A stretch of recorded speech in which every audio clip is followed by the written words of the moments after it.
മാലിന്യ നിർമ്മാർജ്ജന രംഗത്ത് ഒന്നിച്ചു നിന്ന് പ്രവർത്തിച്ച് ജില്ലയിൽ മാതൃകാപരമായ മുന്നേറ്റം ഉണ്ടാക്കാൻ കഴിയണമെന്ന് ജില്ലാ panchayat president M K Rafeeqa പറഞ്ഞു. മാലിന്യമുക്ത നവകേരളം ജനകീയ ക്യാമ്പയിൻ നിർവഹണ സമിതി യോഗം ഉദ്ഘാടനം ചെയ്യുകയായിരുന്നു അവർ.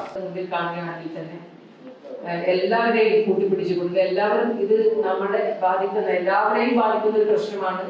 തദ്ദേശ സ്വയംഭരണ സ്ഥാപനങ്ങളെ ബാധിക്കുന്നത് മാത്രമല്ല എന്ന് ഈ മലപ്പുറത്തെ ഓരോ ആളുകൾ വിചാരിച്ചാൽ മാത്രമാണ് ഇത് വളരെ ഭംഗിയായി നമ്മൾ മാറ്റുന്നത്. ഗാന്ധി ജയന്തി ദിനമായ ഒക്ടോബർ 2 ആരംഭിച്ച് 2025 മാർച്ച് 30 അന്താരാഷ്ട്ര സീറോ വേസ്റ്റ് ദിനത്തിൽ അവസാനിക്കുന്ന തരത്തിൽ ഹരിത കേരളം മിഷന്റെ നേതൃത്വത്തിൽ മാലിന്യമുക്ത നവകേരളം ക്യാമ്പയിൻ സംഘടിപ്പിക്കും.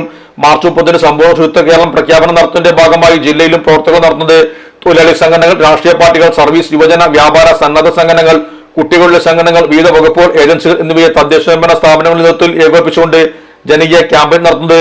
മാലിന്യത്തിന്റെ അളവ് കുറയ്ക്കൽ, അജൈവ മാലിന്യങ്ങളും ദ്രവമാലിന്യങ്ങളും ഉറവിടത്തിൽ സംസ്കരിക്കുക, അജൈവ പാഴ്വസ്തുക്കൾ ഹരിതകർമ്മസേന വഴി കൈമാറ്റം ചെയ്യുക തുടങ്ങിയ പ്രവർത്തനങ്ങൾ ജനപങ്കാളിത്തത്തോടെ നടപ്പിലാക്കുവാൻ ലക്ഷ്യം. ഹരിത കേരളം മിഷനാണ് ഏകോപനത്തിന്റെ ചുമതല. സെപ്റ്റംബർ 30 മാലിന്യ സംസ്കരണ രീതിയിലെ പോരായ്മകൾ കണ്ടെത്തി പരിഹരിക്കും. യോഗത്തിൽ ജില്ലാ കളക്ടർ വി ആർ വിനോദ് അധ്യക്ഷനായിരുന്നു. State programme officer Ajay Kumar campaign പ്രവർത്തനങ്ങൾ വിശദീകരിച്ചു. ജില്ലാ panchayat vice president Ismail Muthedam, Tirur sub collector Dileep K Kainikkara, തദ്ദേശ വകുപ്പ് joint director Arun Rangan, assistant director Shaju, Haritha Keralam ശുചിത്വ മിഷൻ കോർഡിനേറ്റർമാർ, തദ്ദേശ സ്വയംഭരണ സ്ഥാപന മേധാവികൾ, സെക്രട്ടറിമാർ എന്നിവർ യോഗത്തിൽ സംബന്ധിച്ചു. Sahara golden diamonds, Kottappadi, Malappuram. Phone 9744 912 916.